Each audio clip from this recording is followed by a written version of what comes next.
And we are back with some brilliant frugal living. Today's average wedding costs nearly 30 grand, and that doesn't even include the honeymoon or the engagement ring. Both, solidly fall within the cha-ching category.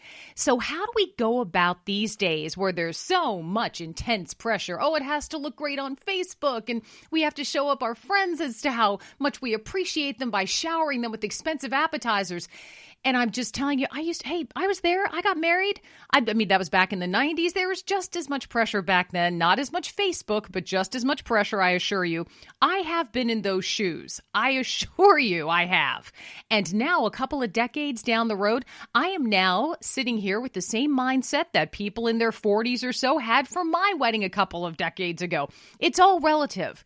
But in this day and age, like anything else we're spending money on, things can get out of hand, and the pressure to spend too much can just be ridiculous. So with a little bit of a little splash of reality, a little splash of refreshing frugal seltzer, just to add to the scenario and maybe talk us back a bit from that financial ledge. Incredible tips from listeners coast to coast, and some of my own experiences tossed in here as well as to how to greatly reduce the costs of this. Now, an average wedding costs 30 grand. And when we're talking about maybe 150 guests, that's 200 per person.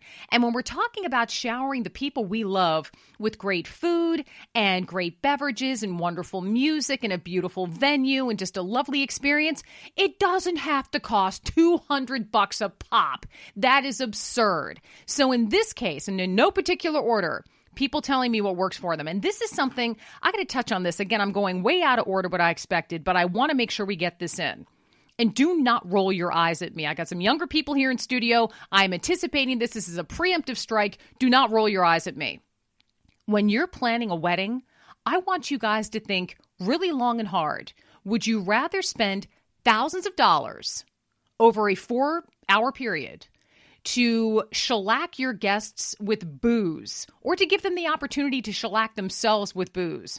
Or do you want to think boldly and outside the box and have about 100 different beverage opportunities for them? Just no alcohol. Just some champagne for a toast, if that. Here's why I say this. And don't get me wrong, I'm not some teetotaling little Quaker over here. I'm a grown-up. I know how the world works. I am here to tell you firsthand, at this lovely, beautiful, amazing wedding I went to a couple of weeks ago, they had an open bar, the nicest bartenders, very attendant, wonderful waiters and waitresses. You felt like you were at the Four Seasons. It was lovely. And they had an open bar. Now, they had easily, let me count, we had about 20 tables, 10 per table, like 200 people at this thing, a standard wedding. The vast majority of people did just fine. We all enjoyed a little cocktail. I am not a drinker by nature. I've never gotten a taste for alcohol. I lean my taste towards important things like chocolate and desserts. That's where you'll find me. So I don't really drink a drop of alcohol. But there are people there that did. And again, the vast majority acted like grown-ups. There were, however, in this group of 200, a couple, 3 people who absolutely, the old phrase, you screwed it up for everybody, they screwed it up for everybody. This wedding was meant to be about the bride and the groom, a lovely, beautiful, incredible, just your jaw dropped at the loveliness of this event. And it was marred substantially by the idiotic behavior of a couple of unnamed guests. And those idiotic behaviors were brought on by alcohol. And when you've got a day and age these days where people just don't care how they act. I'm sorry, there's people out there, you count them as your friends, you count them whatever, and they get completely sloshed at this lovely religious event. I'd like to remind people this is a religious event, a wedding, and they get completely hammered. It kind of brings up the bold idea, what would happen if you didn't have an open bar? What would happen if the wedding and the reception were actually about the joy of the bride and the groom and not about an open bar? Wouldn't that be some bold thinking? And you just had a champagne toast and that was it.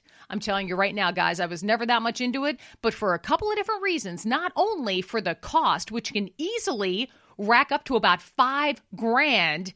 You can buy a car for $5 grand, or you can watch people get shellacked and embarrass themselves at your wedding for $5,000. And again, I don't mean to paint a bleak picture, but these people were real horses behind when it came to their behavior. It was shocking, and it was avoidable if you throttle back on the open bar. So just think a little bit about that.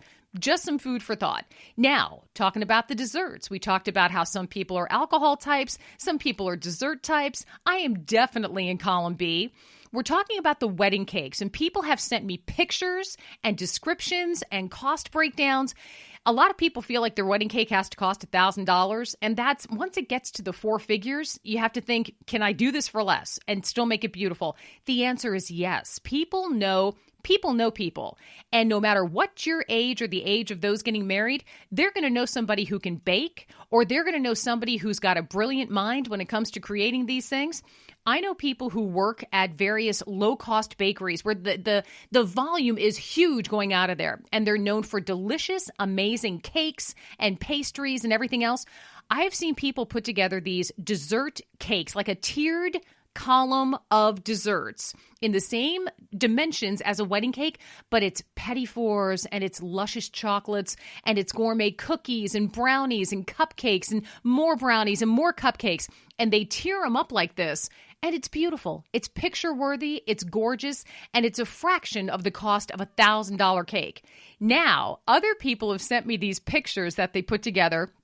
They buy these sheet cakes, and these people are geniuses. They cut them in such a way they could stack them. They then put a whole bunch more frosting on top of it, put another layer on top of that, and really quite easily put together a beautiful, top-notch 3 or 4 tier wedding cake just from purchased sheet cakes. Now, if you have the gumptions for that, or if you have the experience, or you know somebody who does, go for it, because these cakes are beautiful. And by the time they're done, are you ready for this?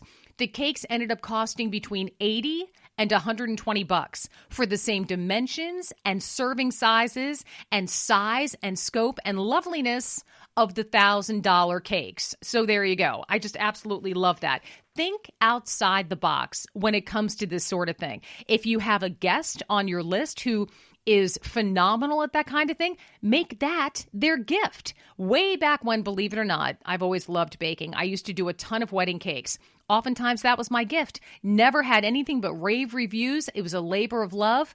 And that's the kind of thing you can't put a price tag on. And I was able to do it for oftentimes less than $100 to make these cakes for people. And these were beautiful. These cakes served 300 people. And it was beautiful. They saved money. I was able to give a memorable gift. It's all good.